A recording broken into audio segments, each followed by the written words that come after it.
जय हिंद। स्वागत है आपको जीएस ग्लोबल स्टडी में। आज क्लास 9th की सामाजिक विज्ञान में हम लोग आज पढ़ेंगे फ्रांसीसी क्रांति। फ्रांसीसी क्रांति में ये सेकंड क्लास है आज, जिसमें इसके पहले हम लोगों ने फ्रांसीसी क्रांति के बारे में थोड़ा बहुत अध्ययन कर चुके हैं, जिसमें ये देखे थे कि फ्रांस में किस प्रकार से वहाँ पर जो क्रांति की शुरुआत हुई, उस समय वहां के सम्राट कौन थे, इस प्रकार से वहां पर हम लोगों ने देखा। ठीक, तो यहाँ पर जो फ्रांसीसी क्रांति की शुरुआत होती है वो 1789 से होती है। 14 जुलाई 1789 से 1799 के मध्य में ये क्रांति चली थी, लेकिन उसकी शुरुआत हुई थी 14 जुलाई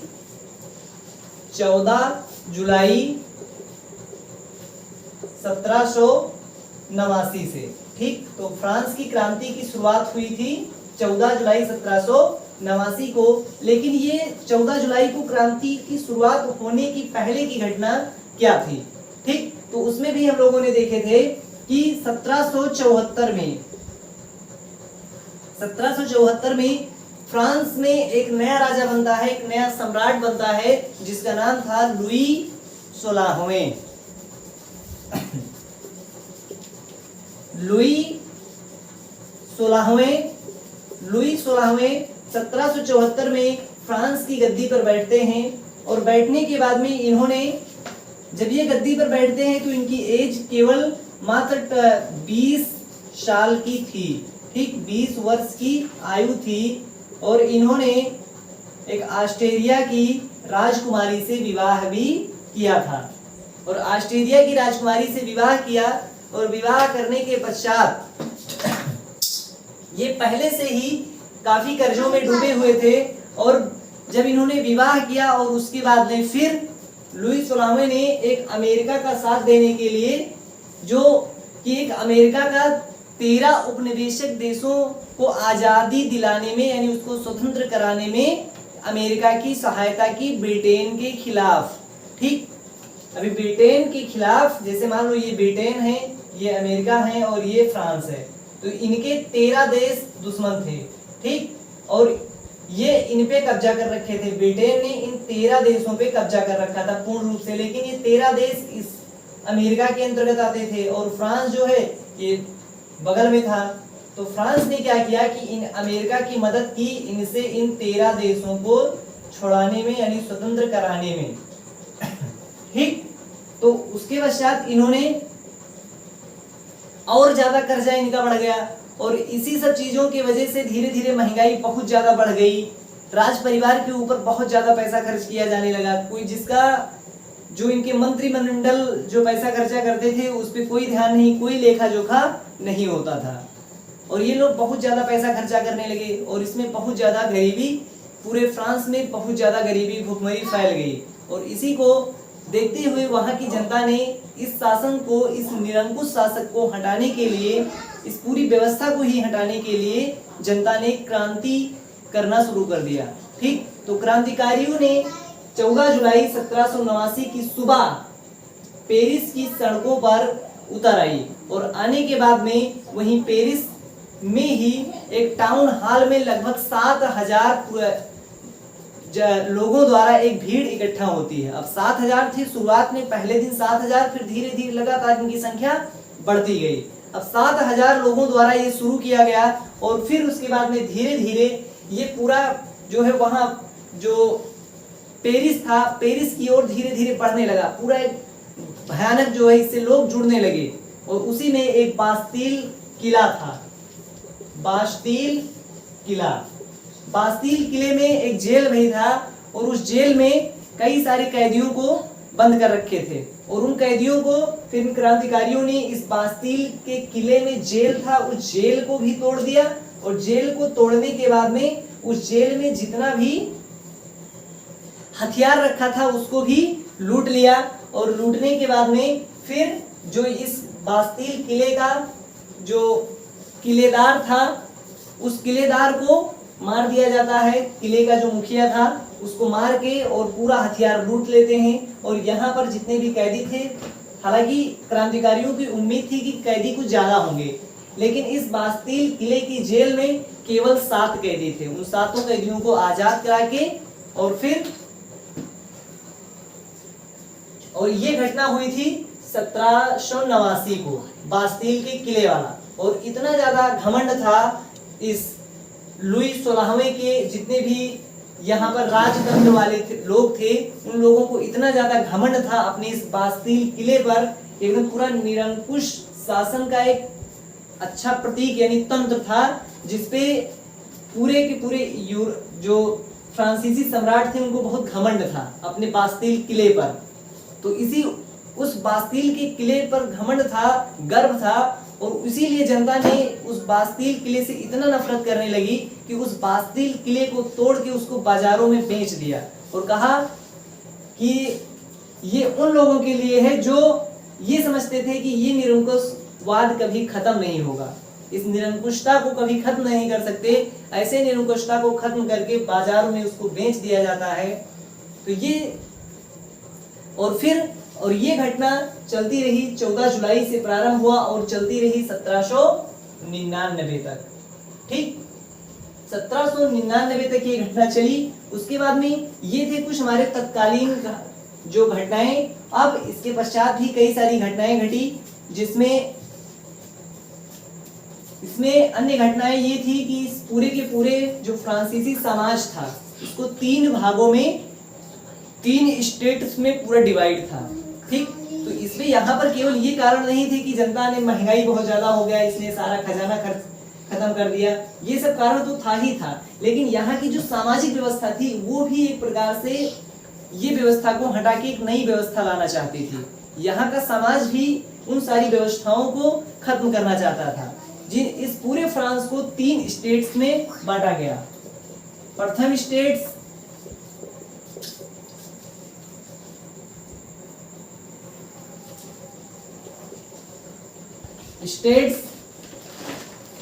उसके बाद द्वितीय स्टेट्स और तृतीय स्टेट। ठीक, प्रथम, द्वितीय और तृतीय स्टेट्स में पूरी की पूरी फ्रांसीसी समाज को बांटा गया। अच्छा, फ्रांसीसी समाज यहाँ पर लिख देते हैं,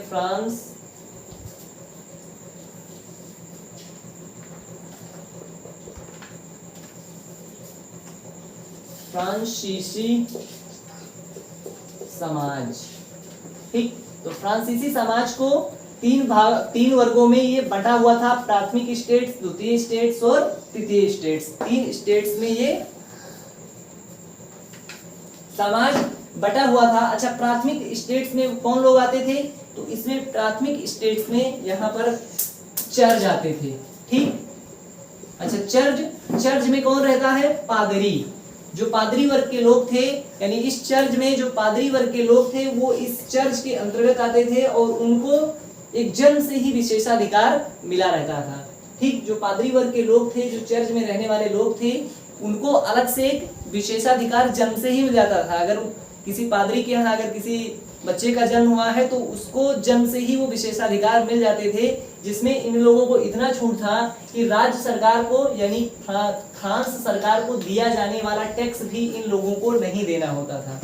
ये लोग टैक्स मुक्त होते थे। ठीक, कौन? इसमें पादरी वर्ग के लोग। अच्छा, इतना ही नहीं बल्कि इनको टैक्स वसूलने की भी छूट प्रदान थी, धार्मिक कर लगाने का। ठीक, तो इन लोगों को धार्मिक कर लगाने का भी अधिकार था प्रथम स्टेट्स के लोगों को।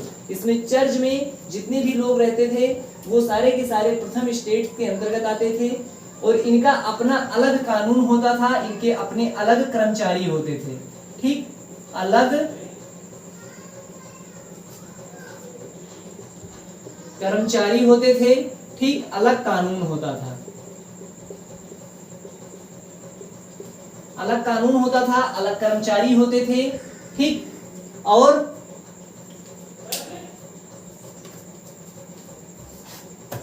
ये किसानों से एक टैक्स वसूलते थे जिसका नाम था टाइद। ये इंपॉर्टेंट है, टाइद नामक टैक्स था यानी कर था। ये टाइड नामक कर किसके द्वारा जो यहाँ पर वसूल किया जाता था, ये एक नंबर में आ सकते हैं कि टाइड नामक टैक्स किस प्रकार का कर है। तो ये एक है धार्मिक कर। कैसा है? धार्मिक कर। ठीक, तो ये क्वेश्चन ये बन सकता है कि टाइड किस प्रकार का कर है, कि फ्रांसीसी सरकार का है, धार्मिक कर है, या व्यापारिक कर है, या ऐसे किसी भी ऑप्शन दे सकते हैं। तो ये धार्मिक कर है जो किसके द्वारा वसूला जाता था, तो ये प्रथम स्टेट्स के लोगों द्वारा अर्थात चर्च के द्वारा वसूला जाता था या पादरियों के द्वारा वसूला जाता था। ठीक, अब चाहे इससे कहें तीनों बात एक ही है। ठीक, ये कर इन लोगों के द्वारा वसूला जाता था। जितने भी प्रथम स्टेट्स के लोग होते थे, इनका अलग कानून होता था, इनके अलग कर्मचारी होते थे, इनको सरकार को टैक्स नहीं देना पड़ता था, और साथ ही साथ इनका जीवन बहुत ही विलासतापूर्ण होता था। जितने भी बड़े बड़े पादरी होते थे, बहुत ही आराम से एकदम विलासतापूर्ण यानी विलासी, भोग विलास की तरह जीवन व्यतीत करते, एकदम राजा की तरह, एकदम भोग विलासी की तरह ये लोग अपना जो है जीवन व्यतीत करते थे, जिनको कोई जो है टैक्स तो देना ही नहीं था। टैक्स टाइड के रूप में जनता से वसूल ही रहे थे। तो जो फ्रांस का जो प्रथम समाज था वो बहुत ही ज्यादा आरामपूर्ण था, और ये जो है यहाँ पर अगर देखें तो भेदभाव कुछ ज्यादा ही था अन्य लोगों की अपेक्षा, क्योंकि इनको जन्म से ही विशेषाधिकार दे दिया जाता था। उसके बाद में अगला है द्वितीय स्टेट्स।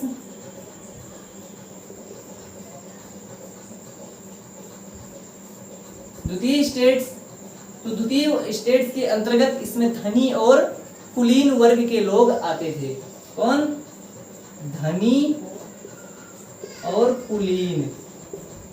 धनी और कुलीन वर्ग के लोग इस स्टेट्स के अंतर्गत आते थे, और इसमें यह कहा गया कि जो इनसे थोड़ा ये लोग कम होते थे, यानी इनको अपना अलग से कानून बनाने का अपना अलग से कर्मचारी रखने का अधिकार नहीं होता था, लेकिन ये सरकार को टैक्स नहीं देते थे, यानी टैक्स कर नहीं देते थे। ठीक, और क्या था, ये लोग भी जिस प्रकार से ये टाइड कर वसूलते थे, ये लोग भी एक सामंती कर वसूलते थे। सामंती कर, ये लोग सामंती कर वसूला करते थे, और ये सरकार को टैक्स नहीं देते थे। इस वर्ग के अंतर्गत कुलीन और धनी वर्ग के लोग आते थे, और इनको भी जन्म के आधार पर कुछ विशेषाधिकार दिया जाता था।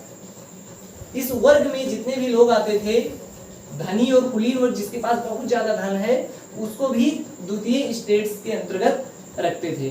ठीक, और एक कुलीन वर्ग था, तो उस कुलीन वर्ग को भी इसके अंतर्गत रखते थे। लेकिन प्रथम स्टेट्स में केवल चर्च और पादरी, यानी यहाँ पर केवल चर्च और चर्च से जितने भी संबंधित कर्मचारी हैं, पादरी हैं। अब पादरी जो कि चर्च का सबसे बड़ा मुखिया होता है, तो उसको ज्यादा आराम दिया जाता था। लेकिन अब इस चर्च के अंतर्गत बहुत छोटे छोटे कर्मचारी भी होंगे। बड़े कर्मचारी तो सबसे हाईएस्ट कर्मचारी होता था वो पादरी होता था, और पादरी कई सारे चर्च में एक पादरी होता था, लेकिन कोई बहुत सीनियर पादरी भी होता था जो कई सारे चर्च का जो है मुखिया होता था, देख रेख करता था।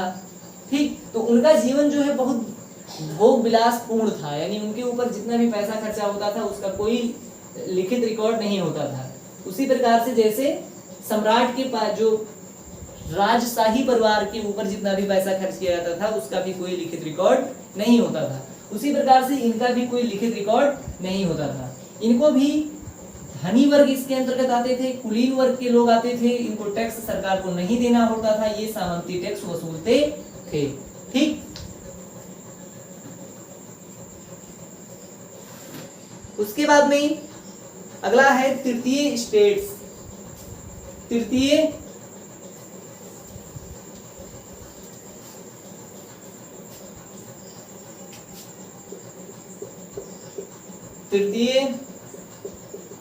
स्टेट। अच्छा, तृतीय स्टेट के अंतर्गत कौन लोग आते थे? तो जब बाकी बचे अभी धनी और कुलीन, अभी यहाँ पर कुलीन वर्ग नहीं आएंगे, न तो पादरी वर्ग आएंगे, बल्कि यहाँ पर जो भी बिजनेसमैन हो गए, जितने भी बिजनेसमैन, वकील, जज और भी जितने भी प्रकार की जो आम जनता थी वो तृतीय स्टेट्स के अंतर्गत आती थी। अब इनको क्या होता था, अब देखो यहाँ पर प्रथम स्टेट्स वाले टैक्स किससे वसूलेंगे? इन्हीं से वसूलेंगे, यानी इनको टाइड और सामंती दोनों टैक्स देना पड़ता था। ठीक, अभी ये लोगों को भी सरकार को टैक्स नहीं देना है, क्योंकि ये टैक्स नहीं देते हैं, ये खुद टैक्स वसूलते हैं, ये खुद टैक्स वसूलते हैं और इनको खुद अपना टैक्स नहीं देना है, तो ये टैक्स वसूलेंगे किससे? अब भाई ये अगर टैक्स वसूलेंगे तो इनको तो टैक्स देना ही नहीं है, तो इनसे थोड़ी वसूल पाएंगे, ये भी वसूलेंगे इन्हीं से और ये भी वसूलेंगे इन्हीं से। तो यानी यहाँ पर जो तृतीय वर्ग का लोग था, इसमें लोगों की संख्या काफी कम थी। ठीक, इसमें लोगों की संख्या पादरी वर्ग में बहुत कम थी, उससे बड़ा थोड़ा ये था, लेकिन सबसे बड़ा भाग जो संपूर्ण देश में जो सबसे ज्यादा जनसंख्या आती थी वो तृतीय स्टेट्स में आती थी।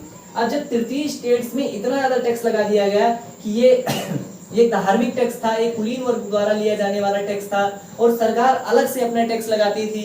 ठीक, तो अब ये तृतीय स्टेट्स वाले लोग, इन लोगों को ये आया कि एक निरंकुश शासन है। ठीक, इस शासन को अब यहाँ से उखाड़ फेंकना चाहिए। यहाँ पर जो इनको विशेषाधिकार दिया गया है, जन्म से इनको विशेषाधिकार है, इनको जो जन्म से विशेषाधिकार है, इन सारे विशेषाधिकारों को खत्म कर देना चाहिए और एक नई व्यवस्था की शुरुआत करना चाहिए।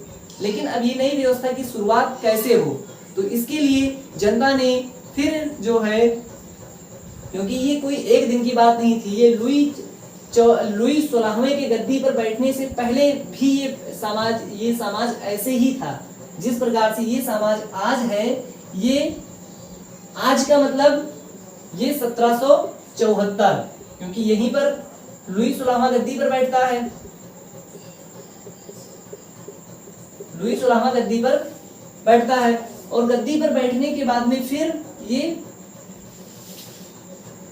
उसके पहले भी समाज ऐसे ही था, इसी प्रकार से चलता था। तो ये जो तृतीय स्टेट्स के लोग थे, ये लोग भी पढ़े लिखे थे, ये भी एक नया वर्ग था और ज्यादा संख्या में लोग थे और कम संख्या वाले इनके ऊपर शासन करते थे। तो अब इन लोगों को लगने लगा कि ऐसा नहीं है, यानी सबको जो है बराबरी का अधिकार दिया जाए और ये ऐसी शासन की कोई जगह नहीं है, इसको अब निकाल फेंकना है। तो इस शासन को निकाल फेंकने के लिए तृतीय स्टेट्स के लोग, यानी इसी को बोला गया आम जनता, क्योंकि ये लोग थोड़ी जाएंगे आंदोलन करने, इनको तो मिल ही रहा है बढ़िया खदा जो है, एकदम कोई भी काम करे, अलग से कर्मचारी रखें, कोई इनको कोई टेंशन ही नहीं था, ये लोग जाएंगे ही नहीं, इन लोगों को टैक्स देना नहीं है, सामंती कर वसूलना, तो ये लोग थोड़ी आंदोलन करेंगे, आंदोलन तो करेगा ही तृतीय स्टेट्स के लोग। अब जब ये लोग आंदोलन करने लगे तो ये गद्दी पर बैठे, इनका भी रवैया पहले जैसा ही था, बल्कि ये आए तो और ज्यादा बोझ बढ़ा दिए, फालतू में जो ब्रिटेन से युद्ध कर लिए, अमेरिका का साथ दे दिए, बहुत ज्यादा कर्जा वैसे ही कर्जा हो गया और अपने खर्चा पे ये लोग रोक लगाए नहीं, शादी की दूसरे देश की राजकुमारी से।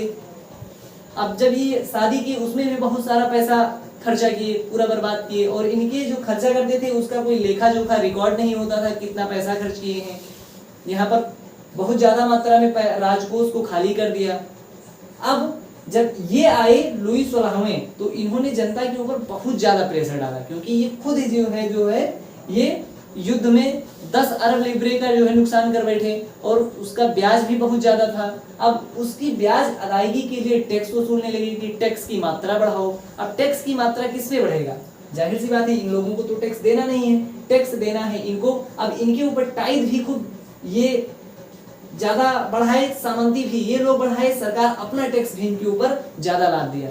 अब ये लोग गुस्साए और गुस्साने के बाद में फिर इन लोगों ने कहा कि ऐसी शासन व्यवस्था को उखाड़ फेंको, क्योंकि टैक्स भी दें हम, सब कुछ हम करें और इज्जत मिले इन लोगों की। और बल्कि ये लोग जो है एकदम भोग विलास, एकदम आराम से मदिरा पी के पड़े रहते थे, कोई टेंशन नहीं है। तो और ये लोग टैक्स भी नहीं देते थे, ऊपर से ये लोग बड़ा थे कि यानी ये जो है हमारे ऊपर शासन करते थे। और ये लोग पढ़े लिखे ना होते तो शायद थोड़ा और चलता, लेकिन अब यहाँ पर जो वकील वर्ग हो गया, न्यायाधीश वर्ग हो गया और भी जितने प्रकार के समाज में पढ़े लिखे लोग थे, इन कुलीन, धनी और पादरी को छोड़ के सारे इसी के अंतर्गत आते थे। अब वो लोगों ने इस शासन व्यवस्था को उखाड़ फेंकने के लिए, एक नई व्यवस्था की शुरुआत करने के लिए 14 जुलाई की सुबह को, 14 जुलाई की सुबह, अब ये 14 जुलाई 1789 की सुबह पेरिस के लिए रवाना हुए और उसी में फ्रांस में ही एक टाउन हॉल में 7000 लोगों से ये शुरुआत हुई, और वो शुरुआत हुई आगे बढ़े जो हम लोग पिछली कक्षा में पढ़ चुके हैं। ठीक, अब हम लोग समझते हैं कि यहाँ पर फ्रांसीसी समाज केवल जो है यहाँ पर महंगाई कारण नहीं था, बल्कि ये पूरा का पूरा एक ऐसा माहौल बन गया कि फ्रांस में क्रांति हो। ठीक, तो इसलिए पूरे यूरोप महाद्वीप में अगर देखें तो पहला तो नहीं कह सकते हैं, लेकिन जो हम लोगों को ज्ञात है, यानी जो जिसका तथ्य पूर्ण रूप से मौजूद है, उस हिसाब से फ्रांस जो है एक भयानक पहली क्रांति थी। ठीक, आगे चलकर जब वहां पर और आगे देखेंगे तो ये सारी व्यवस्था आगे चल के भी धीरे धीरे बदलती है, क्योंकि यहाँ पर 1789 से लेकर 1799 तक यही व्यवस्था चली। उसके बाद यहाँ पर कोई लोकतांत्रिक नहीं बना, फिर दूसरे राजा आए, फिर वो लोग थोड़ा सा जनता को छूट प्रदान किए, टैक्स थोड़ा कम किए और जनता को बराबरी का अधिकार देने की बात कही कि यहाँ पर कोई जो है उच्च वर्ग या निम्न वर्ग का नहीं है, ना तो यहाँ पर कोई कुलीन वर्ग है, ना कोई पादरी वर्ग है, ना कोई यहाँ पर तृतीय स्टेट्स के लोग हैं, बल्कि सारे लोग बराबर हैं। तो ऐसे तमाम प्रकार की छूटें दी गई। उन सारी छूटों को जो है अब हम लोग आगे पढ़ेंगे। ठीक, नेक्स्ट क्लास में आगे पढ़ेंगे इसको। कल वाला और आज वाला जिसको ना समझ में आया हो वो कमेंट कर सकते हैं, और थोड़ा थोड़ा ऐसे ही हम लोग पढ़ते रहेंगे। ठीक, आराम से पढ़ेंगे और यहाँ पर चीज़ों को समझते हुए चलेंगे। ऐसा नहीं कि हम लोग एक दिन में पूरा भाग के खत्म कर लें सिलेबस, तो फिर मतलब क्या रहेगा हम लोगों को पढ़ने का। बहुत बार पढ़े होंगे, अपने आप से भी पढ़े होंगे, नहीं समझ में आया, लेकिन आराम से पढ़िए और पूरा कंप्लीट होगा। अभी इतिहास में कुछ ना जानते हैं तो कोई टेंशन नहीं, लेकिन जिस दिन इतिहास खत्म होगा उस दिन ऐसा लगेगा कि इतिहास से आसान कुछ है ही नहीं। आज भले ही ना आता हो, कोई टेंशन नहीं है, बस आराम से पढ़ते रहिए, बने रहिए हमारे साथ और शेयर भी करिए इसको, ताकि और लोगों को भी इसका लाभ मिल सके। ठीक, मिलते हैं फिर नेक्स्ट क्लास में। जय हिंद।